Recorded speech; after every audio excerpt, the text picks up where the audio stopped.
welcome to Maid Academy's YouTube channel. I am Priya Menon and I will be taking a very important topic of 12th standard biology. The chapter name is Molecular Basis of Inheritance. Today we will be covering the topic that is structure of polynucleotide chain.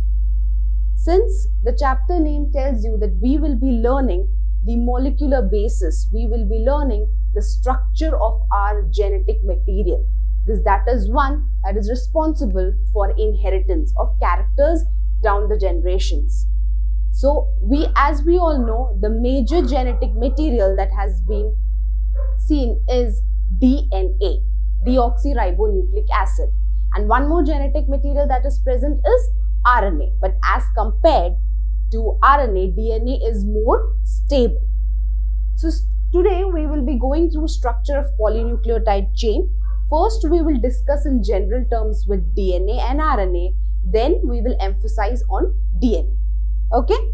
So to create a polynucleotide chain, we need three things. One is a pentose sugar. Second is nitrogenous base. And the third, phosphate group. These three things make up a nucleotide, whether let it be RNA or DNA. Okay? So, pentose sugar. I'll tell you the difference of pentose sugar in RNA and DNA. Pentose sugar in RNA is going to be ribose. As you all are aware of the full form of RNA, it is ribonucleic acid. So the pentose sugar present in RNA is going to be ribose. And in DNA, as you all know, again the full form of DNA, deoxyribonucleic acid.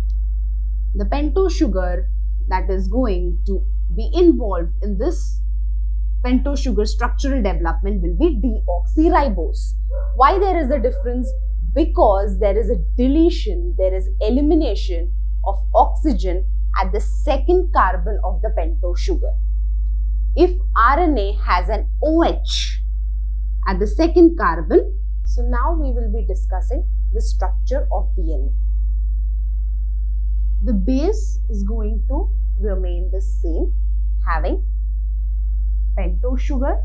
The pentose sugar that is involved in the DNA production, in the DNA formation, is deoxyribose sugar that we just discussed. Nitrogenous bases that is going to be involved in DNA formation is adenine, thymine, guanine, cytosine. Here the purines are the adenine and guanine, pyrimidines are the thymine and cytosine. What is the difference between purine and pyrimidine is this, that purines are dicyclic.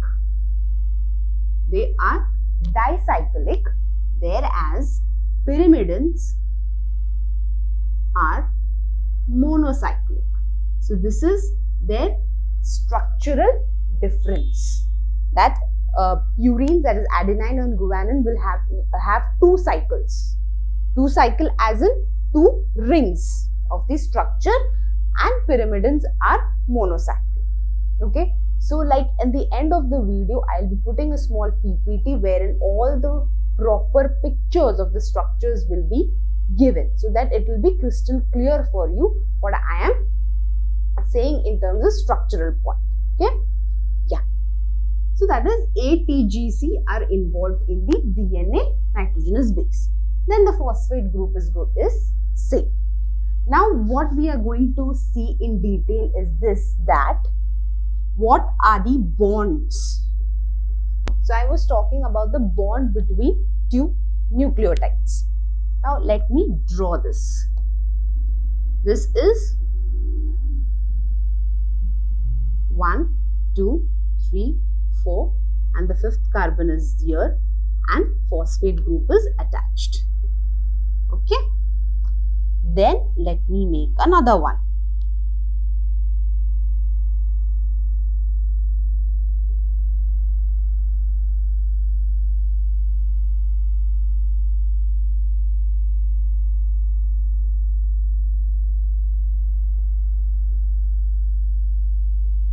So this is nucleotide 1 and this is nucleotide 2.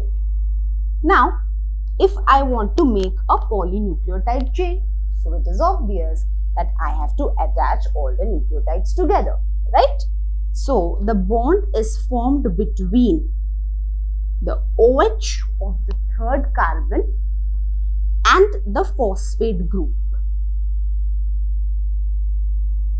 The OH group of the third carbon of the first nucleotide will bind with the fifth carbon's phosphate group of the second nucleotide. I'll write it down so you don't have any confusion. OH of the third carbon and phosphate group of fifth carbon. The bond is, so you have to remember where the bond is formed first. Then you learn the name of the bond. Okay. So OH of the third carbon and phosphate group of the fifth carbon. So that is how it is going to. Now this is third carbon, again OH, and then again phosphate group of the next nucleotide. Then it goes on and the polynucleotide chain is formed. Then again phosphate group, then again third carbon OH, then the chain is formed. Now what is that bond called as? It is called as phosphodiester bond.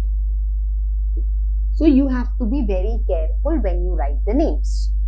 The bond which we talked about between the phosphate group here, like when the phosphate is attached to that pentose sugar, that is deoxyribose sugar, that is phosphoester link.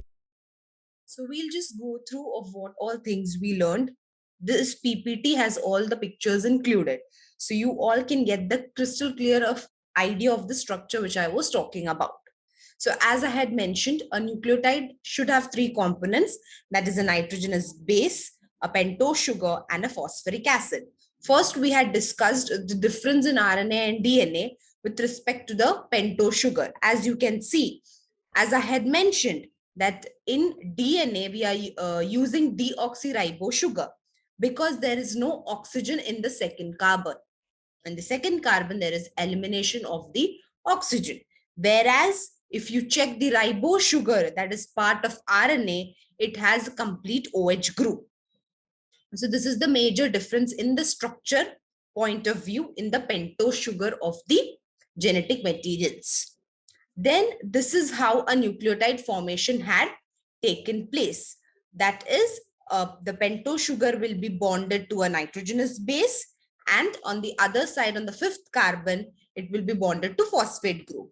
And on carbon number 1, nitrogenous base is added, and carbon number 5, phosphate group is added. This is what we discussed just now. Then I had discussed there are two categories, that's purine and pyrimidine. This is the difference I was talking about. The purines, adenine and guanine, are dicyclic, and the pyrimidines are monocyclic. In case of RNA, it is going to be cytosine and uracil, and other two are same. And in DNA, it is going to be adenine, guanine, and cytosine and thymine. Please do note down the difference of which pyrimidine is present in which genetic material. In RNA, it is going to be uracil, and in DNA, it is going to be thymine with cytosine. Now, these are the three bonds I had discussed: phosphoester bond, glycosidic bond, and phosphodiester bond. Now, the bond between the carbon number 1 and the nitrogenous base the bond was called as glycosidic bond. The bond between the phosphate group and the fifth carbon is phosphoester bond. Then the bond between the bond between the third carbon, OH and the phosphate group of the fifth carbon of the next nucleotide, we call it as phosphodiester bond. I had clearly mentioned to note the difference between phosphoester and phosphodiester bond.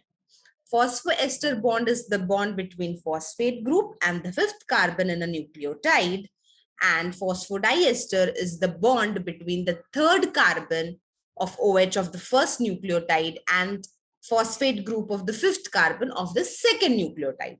That is how slowly the bonding takes place and a polynucleotide chain is formed. So this was the content of this video. In the next coming parts, we will be discussing about the double helical model of the DNA. That was a summary of the topic which we learned in this video. I hope you all understood the structure with the pictures provided in the PPT. Thank you so much. For more educational content, subscribe Med Academy YouTube channel. Thank you.